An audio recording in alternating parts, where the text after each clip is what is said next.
Ladies and gentlemen, boys and girls, species around the multiverse, welcome after a long break to Geek Syndicate episode 285. What are we doing? I'll tell you what we're doing. We're bringing the sauce back to geekdom. I am Monts, and with me, as always, is... Geek boys, what you gonna do? What you gonna do? We come for you. Geek boys. Ugh. Yeah, what's up, peeps? We are back. Don't know how long we're back for, but we're back. So just enjoy the backness whilst it lasts. Yeah, enjoy the backness, whatever that means. Yeah. So actually, we haven't recorded in ages, and also Dave and I, we haven't spoken in ages either. We haven't. Life, man. Yeah. So for me, it's been a great summer. That's just harsh, man. Yeah, but ultimately fair. I can't even argue. I was thinking of you yesterday because I've been on the last two episodes of Bags of Action. Oh yeah. Which is a show in the Geek Syndicate network which talks about action films of the 80s and later and 90s and all sorts. Go check it out, people. So I did The Golden Child. And then the guys were talking, and then they mentioned Bad Boys, and I was like, I've got to come back for Bad Boys.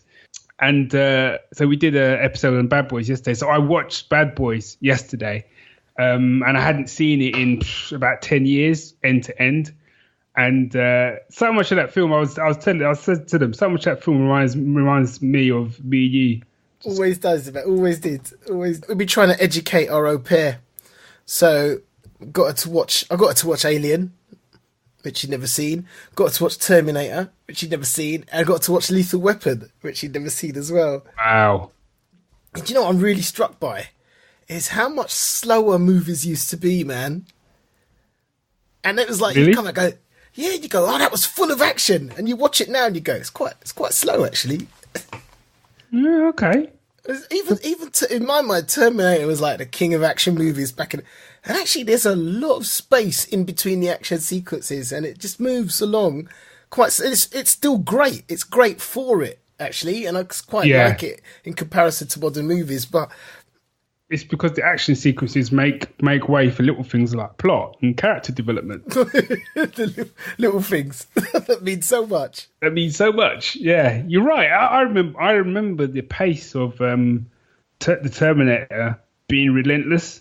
Yeah, you watch it back, and there's a lot of time for tender moments. Do you know? Oh, okay, all right. I have to have a look. See, but. Anywho, we are back, and this episode we're just going to be having a catch-up chat just about what's been going on, some reviews, bit of news. So my a bit of news that I saw, I don't know if this is fact yet or whether this is rumour or what, but have you heard the rumour of this new Star Wars spin-off film they're supposed to be doing?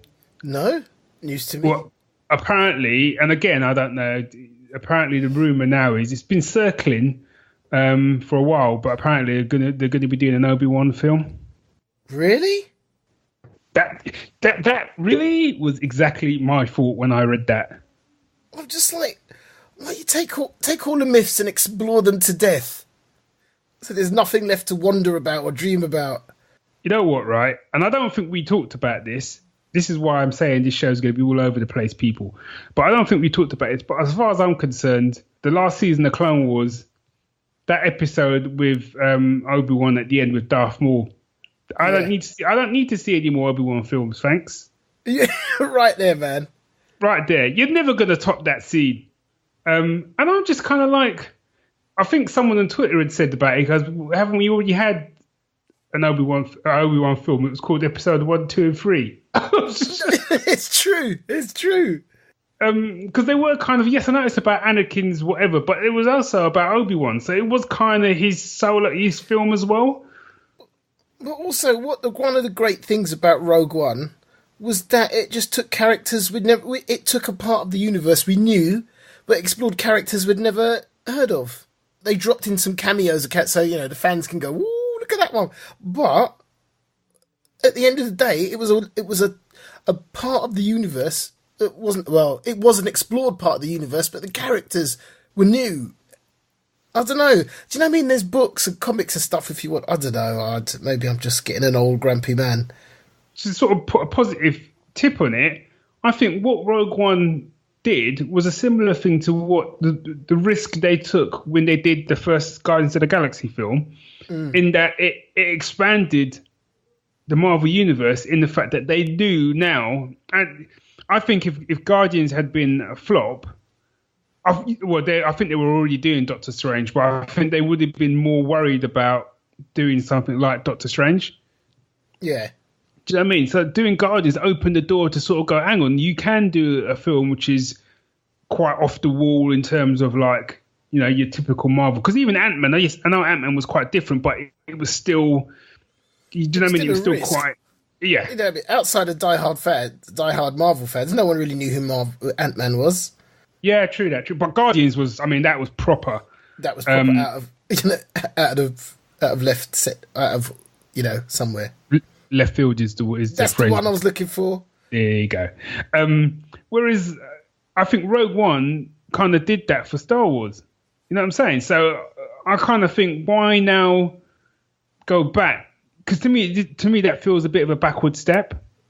Yeah, absolutely. And especially given all the hassles they seem to be having with the Han Solo movie.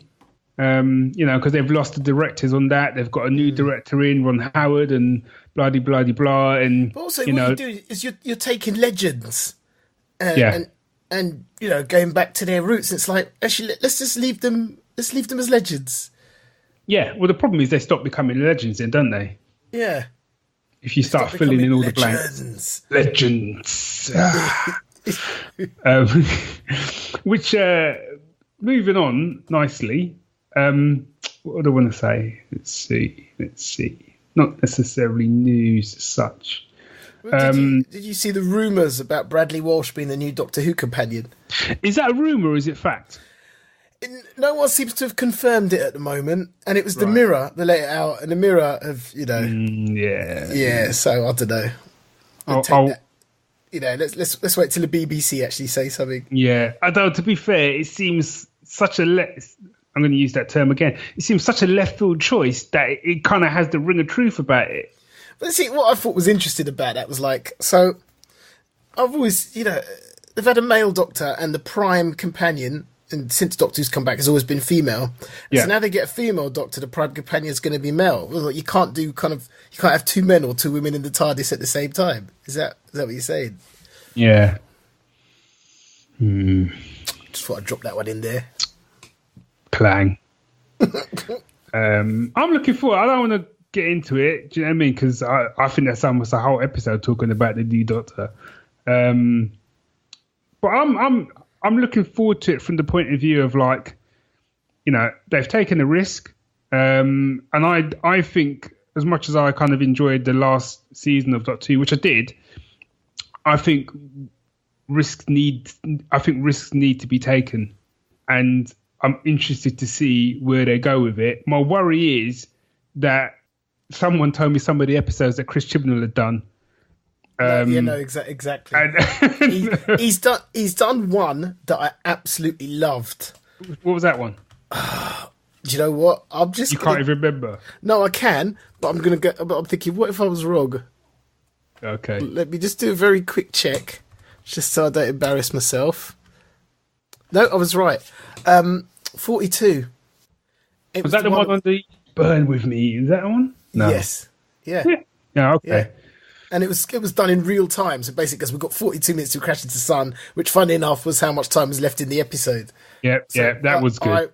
That was one of my, you know, you got these standout, you look back and there's ones you pick out and go, that was great. For me, 42 was great.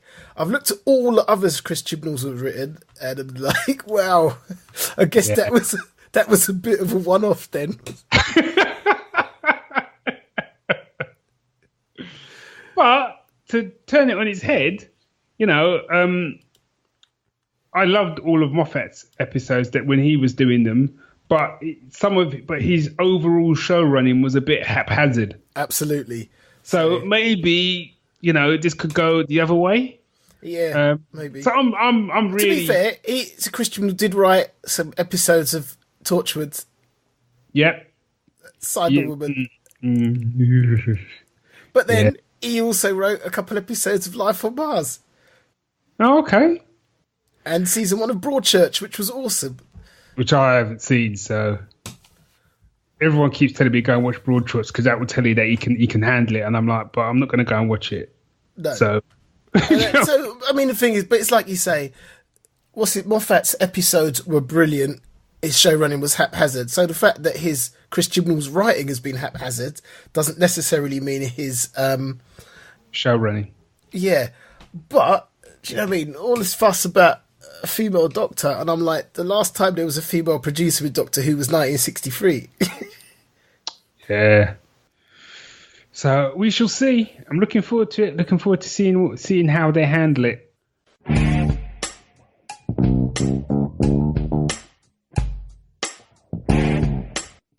Two things quickly, then obviously I'll let you talk. I binged The Defenders over the weekend. I saw episode 1. Right. And in preparation for it, I binged Iron Fist because I wasn't going to do it, and then I decided I was going to. After I watched Into the Badlands season 2, and I thought, okay, I'm going to watch Iron Fist now. Right, hang on a second. What did I tell you? What did I tell you? You said You said watch Iron Fist first. If I was right. Why would you go and do that to yourself? Why would you go? Because I decided I wasn't going to watch Iron Fist, and then I watched. Into the Badlands 2, loved it, and then I saw adverts for like Defenders, and I thought, do you know, I tried not to, but I'm a bit of a completist, right? So I couldn't help it. I tried not to, but I couldn't help myself. I was interested. How did you, quickly before you go to Defenders? How did you find it? Right, so I enjoyed Iron Fist. Right.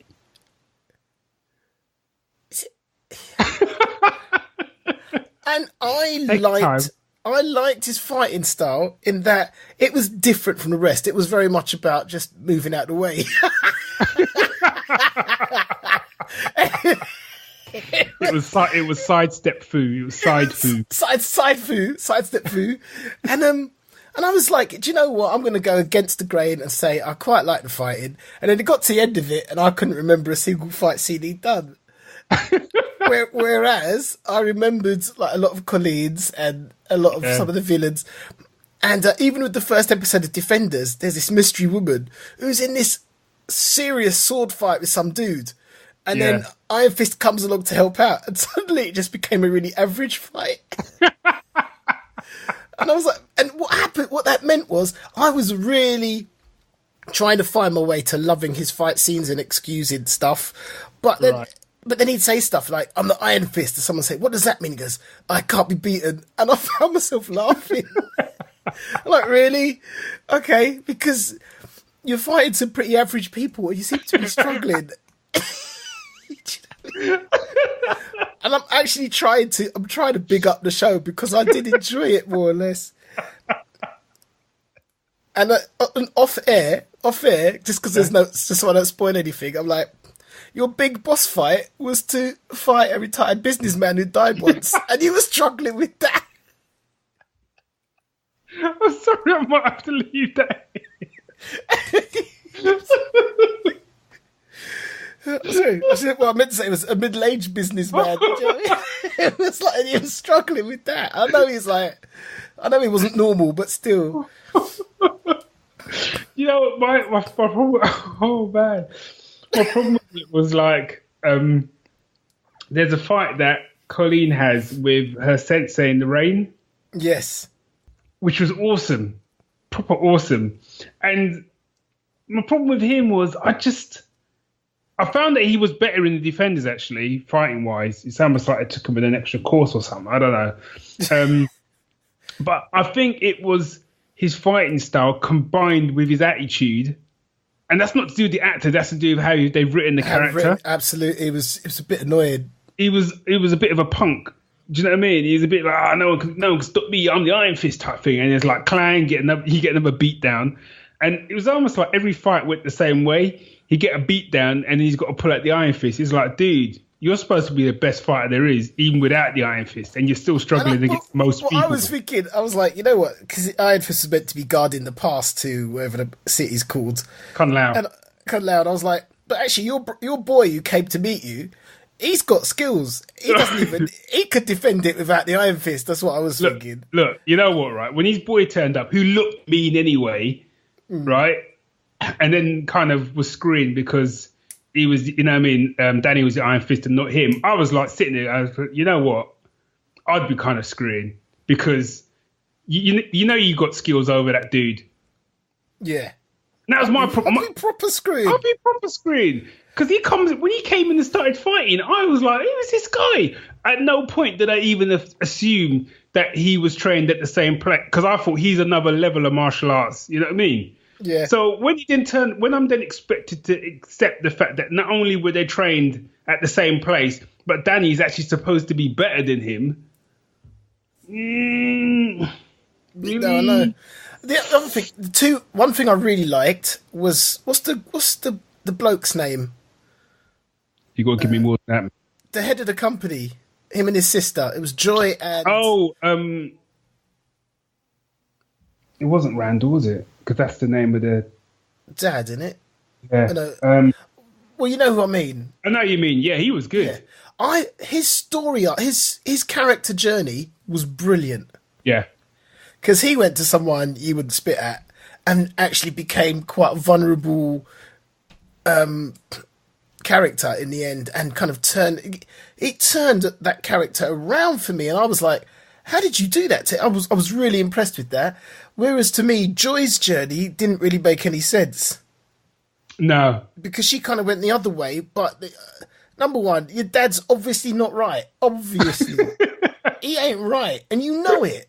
So why at the end of it have you bought into? I just didn't buy her character journey at the end. Yeah. But it could have been essentially it could have been a lot better. It could have been a lot worse. And do you know what? So moving on to Defenders, don't worry, people. I'm not going to spoil stuff. I'm going to choose my words carefully. Now, in my mind, the way I've only seen one episode. Yeah, the way they did Danny in this, especially, it's not a spoiler to say they come together. Do you know what I mean? What? But they very much, to me, he reminds me in this like Luke Skywalker in the first half of Star Wars. When I don't care anyone says, man, even apart from the when he's looking out at the sunset, most of that first half you wanted to slap Luke Skywalker. Absolutely. Because my boy was whinging and complaining about, and then he goes to another level of whinging when he meets Yoda in Empire, and that's kind of how I see Danny Rand for a lot of the Defenders. And so I started to look at his character in a different way, in the fact that where you have like Luke Cage and Jessica Jones and even Daredevil go in these arcs where by the end of their series they're like the heroes that we know them to be. Do you know what I mean? Daredevil gets his costume, Luke Cage is the man, and Jessica's, defeats her, her enemy and a kind of darkness within her, even though she's still a little bit dark after that. But with Danny, I feel like my boy's still got another 4 series before he even gets to that stage. Do you know what I'm saying? And I'm not even saying that as a dig, but that's kind of how I'm looking at him now. I'm looking like, actually, hold up a minute. He's not the Iron Fist yet. He's just a punk that's got some of the skill set, but he hasn't learned. He's not worldly wise. Because the other things as well is, again, and I think they talk about it a little bit more in the film, but it's the fact that this was a kid who'd lost his parents and then got raised by monks in the middle of nowhere, so had no real interaction with, for want of a better word. Because they're really going for that naivety, but there's something that they're combining it with that's not quite working. Arrogance. Don't know what it... Okay.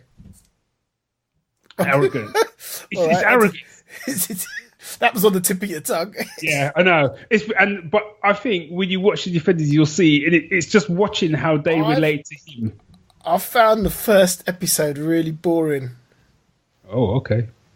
I fell asleep. I had to wake up and rewind. It gets better. Okay. Because I watched them, not necessarily one after the other, but, sort of in batches. And one of the things I actually think that I found as it went on was the pacing was actually probably the best out of all of them. Okay.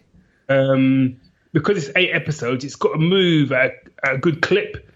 And that's the thing, man. You don't have to overdo it. No. And weirdly, it's probably one of the shows that I would rewatch just because it's only 8 episodes. I thought it moved quite fast. It wasn't overly violent, because some of the shows just feel like they have bits in some of them shows, and I had it in Iron Fist. There was a bit where one of the dad sort of beats on some dude. I'm like, with a spoon. Yeah, and I'm kind of like, really? Do you know what I mean? You know, I get it. You're crazy as a box of crackers, man. But come on, just dial it down a notch, man. It's almost like we got to earn that dark rating that we got, you know. So, and Luke Cage did it as well, and it's just. And I felt Defenders didn't actually do that, which I was quite surprised actually. But no, I really enjoyed it. I think some people may not. I think some people may feel that it's got such a lot to live up to with the 4 shows leading up to it and all that, like the Avengers and stuff. But I like the tone of it because the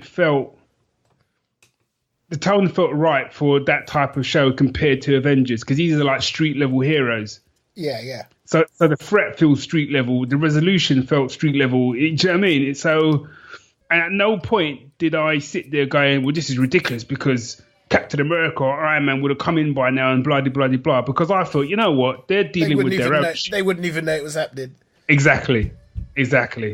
So no, I'll be interested to touch base with you when you watched it all, actually. Okay. Well, I'm finishing off a series. Can I just go back to Into the Badlands? Mm-hmm. I really enjoyed season 2. This is a very quick one. My concern is, so they upped the amount of episodes to 10, and it was all right. For the next season, they're upping it to 13, and I think I think that's a mistake. Yeah, I think there's only so far you can string that kind of story out. Actually, and I think something like that. Which, let's be honest, we're watching it for the martial arts first and the story second. Yeah, fair G's. You got to keep it tight, and I think that's a mistake. Yeah, and I'm thinking more and more about even less now. 10 episodes for me now. 8 episodes is kind of almost my sweet spot. Yep.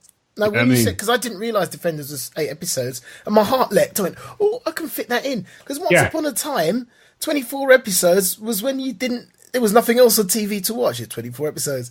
And but now there's so much. I mean, so I'm catching up on The Expanse. Did you see The Expanse?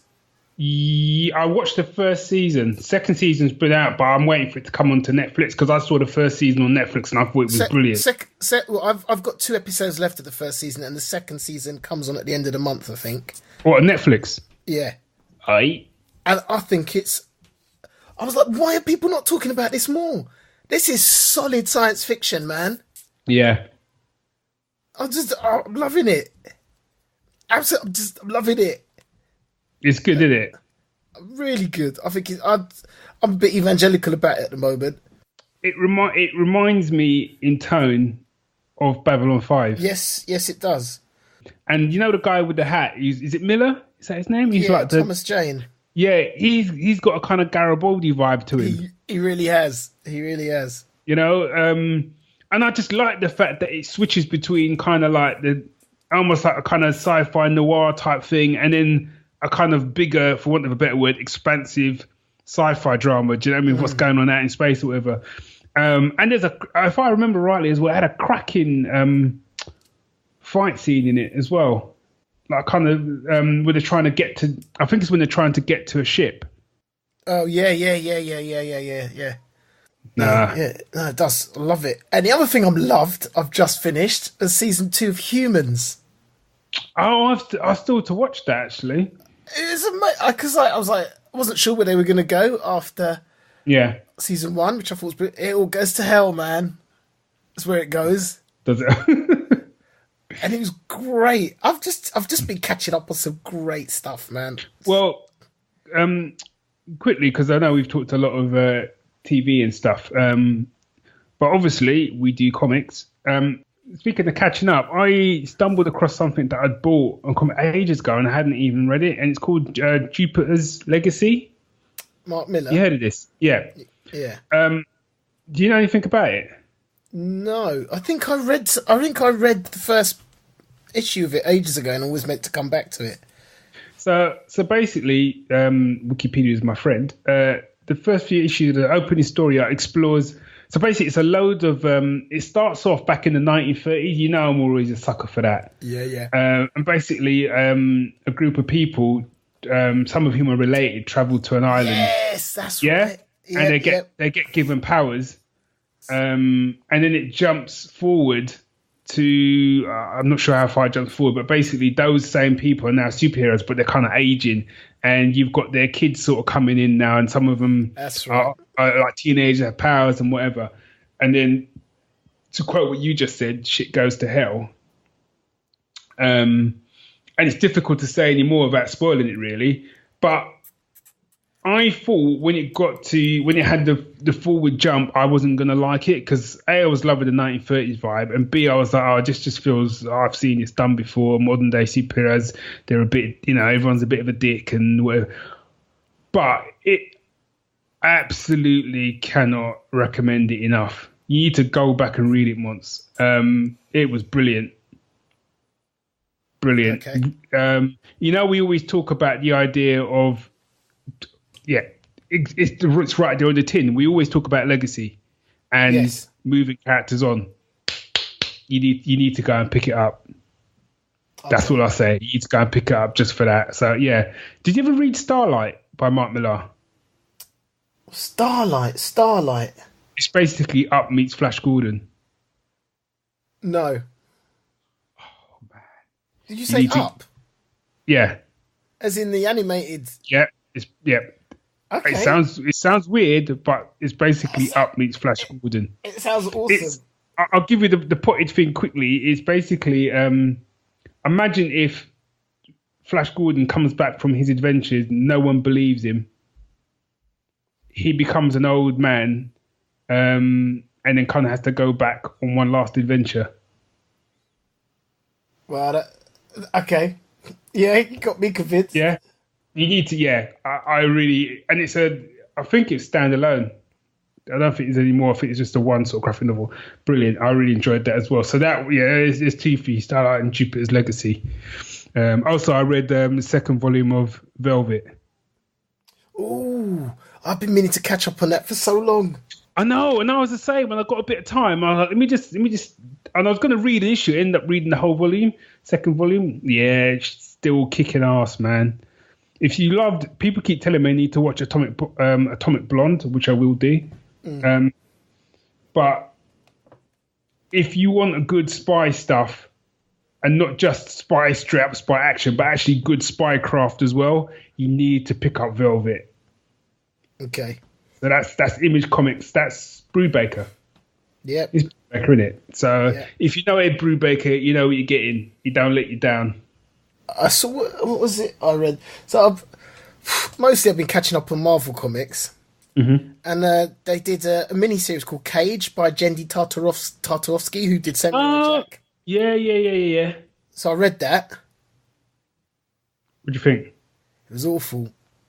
Do you know what? I'm glad you said that, because I picked up the first issue. I read the first 2 pages and then just put it down and quietly put my hands in my pockets, flicked my collars up, walked out like Incredible Hulk style into the street. Occasionally stopped to try and like flag down a passing truck. Do you know what I mean?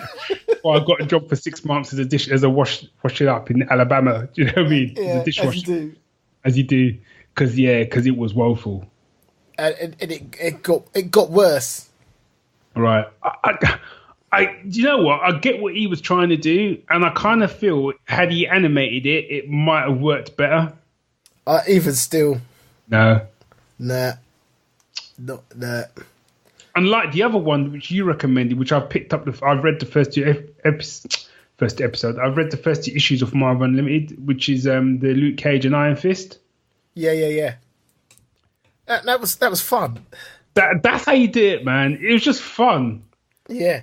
Didn't blow, I've read about the first 2 issues. It's not blowing me away, but you know what I realised this year is like not everything's gonna blow you away. So long as like I just finished something, I've got a smile on my face. Right, so like I said, I've been catch up on Marvel, and the stuff that's grabbing me is not the big stuff. I'm loving New Wolverine because it's the young girl. Oh yeah.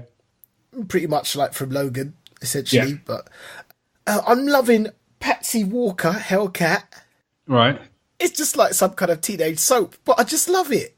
And it's and Spider-Man, the Miles Morales Spider-Man. Oh yeah. All of my big titles, Iron Man, Captain. Do you know what I mean? They've killed. What's her name for me? Captain Marvel. Right. With this Civil War nonsense. I was really enjoying that character and getting into it, and they just killed her for me. Killed her dead in the water. I read 6 issues of Civil War 2, and then it was almost like I came back to myself from the future with like a beard and an eye missing. And it's like, well, don't carry on reading. If you carry on reading this, you'll create an apocalypse. Stop reading. So I stopped reading because I don't know why I'm reading it. I did the same with Secret Empire. I didn't even start. I've read about 6 issues, and it's not. But I just suddenly realised, why am I reading this? It's not even like it was awful or really, really awful. Parts of it were, but I was just like, why am I reading it?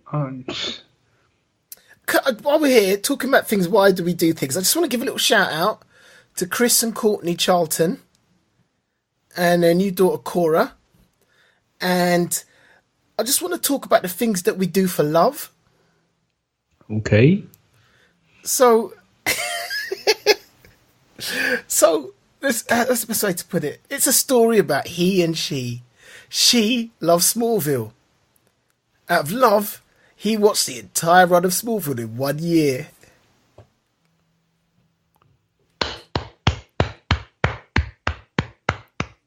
That's some love right there. Love. That is the right glue that will hold humanity together, and it will beat hate. Yeah.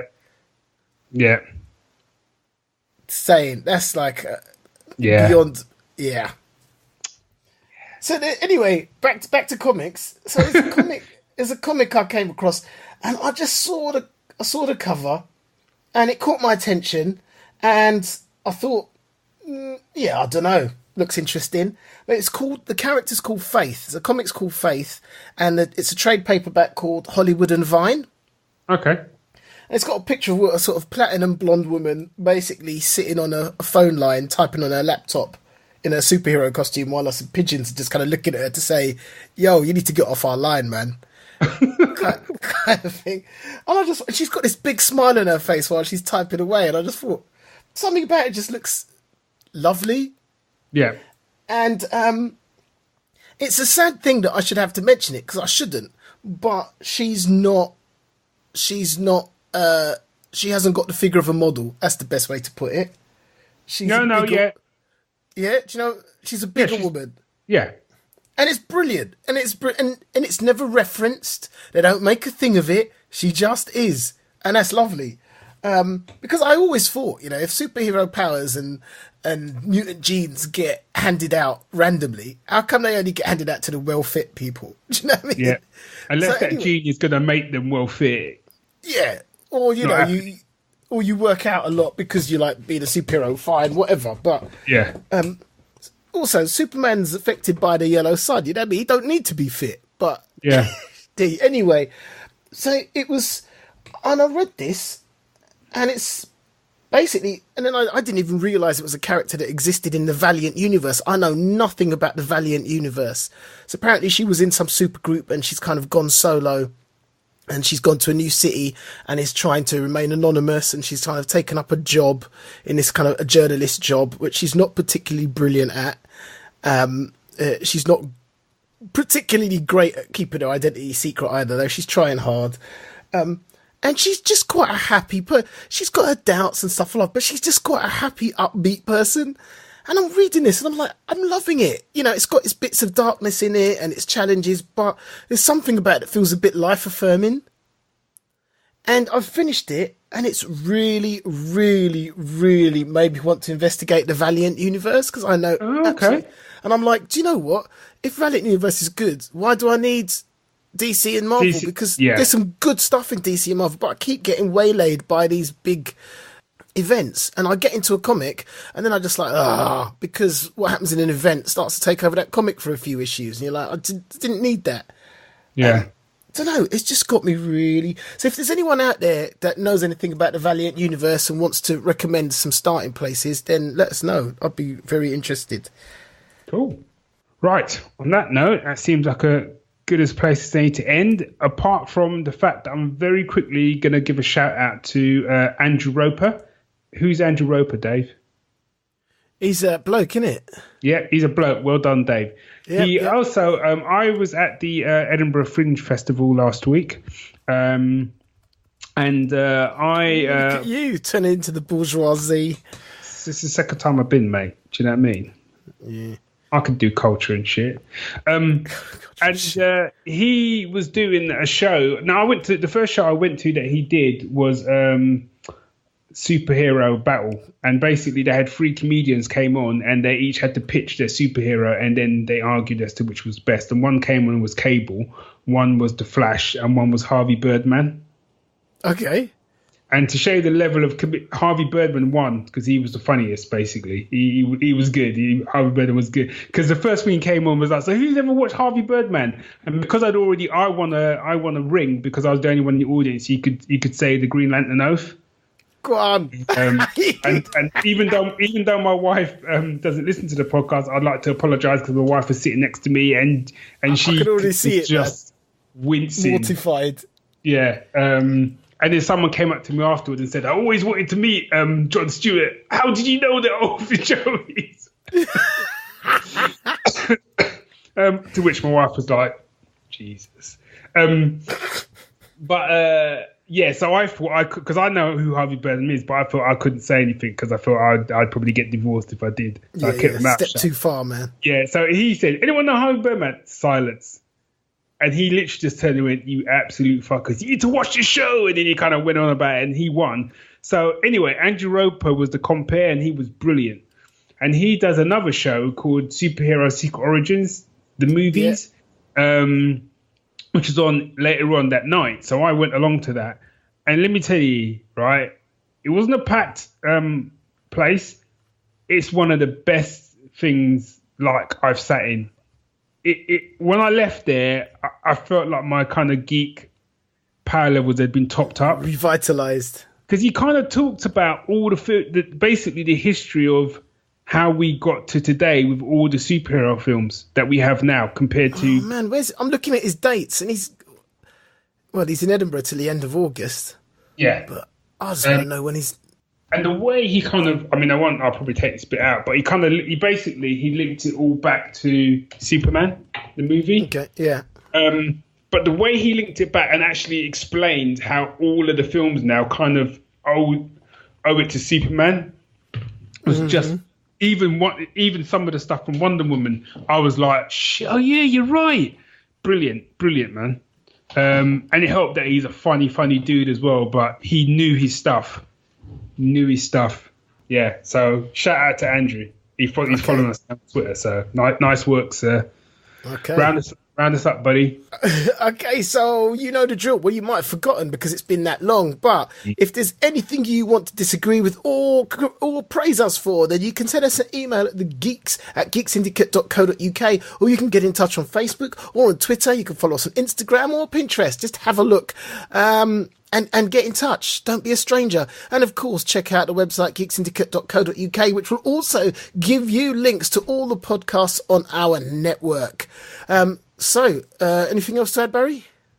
Obviously I talked about this on the other podcast that I'm now doing, which is Dace and Barry in the Morning, which is our kind of breakfast show podcast.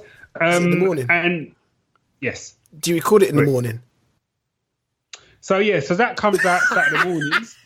And obviously on that, I did announce the fact that my one-man show, Rum Tum Tucker, has now sadly come to an end. But on good news, I did announce that my new show, Cockney Camelot, is going to be starting up. It's going to be starting up in September. Mate, before we go, really quickly, in about 30 seconds, you've got to watch King Arthur. You told me this already. Have you seen it yet? No, I haven't. Mate, I'll put it on my list. I'll put it on my list now. Move it to the top of your list, man. If you can watch Iron Fist, you can watch King Arthur. Okay, put it that way. Right. Next time, I expect you to watch it. No excuses, man. All right. Is it just called King Arthur?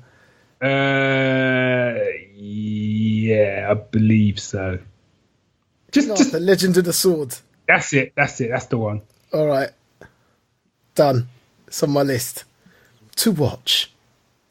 Cool. All right. So until next time, which we hope won't be as long as last time, Geek Syndicate, we out.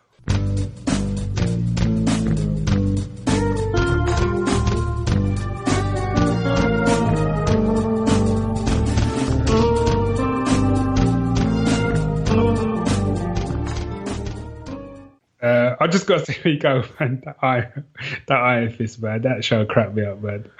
Oh man! The problem is, it's because of what came before it. Yeah. And some of the laters, they had their problems, but still, that was another level. My problem is there was late night shows we were watching when we were 11 years old that would have rinsed that show. Rinsed it. Joey, that's my problem.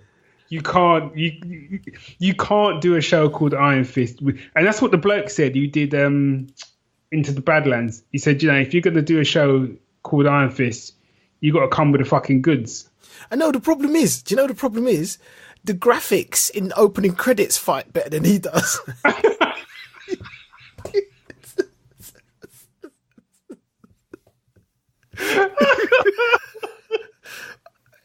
I only noticed it in the last few episodes, and I was like, oh dear. He's leaping and kicking in the graphics, man. He's leaping and kicking. So you expecting that because in your mind you're going, yeah, that's Iron Fist. Here we go. Every episode I have to reset my expectations. Every episode I get to the intro, I'm like, man, I love this. The music's going and he's got the bit where he raises his hands. He's like, dum, dum, dum. I was like, this is awesome. And then it starts. I'm like, oh yeah, okay, that's not Iron Fist. Okay, let's just bring it down, ease it down. He's just not very clever. Anywho, I best go. Yeah, cool. All right, man. Take it easy. Enjoy. Take care. Thanks. Bye.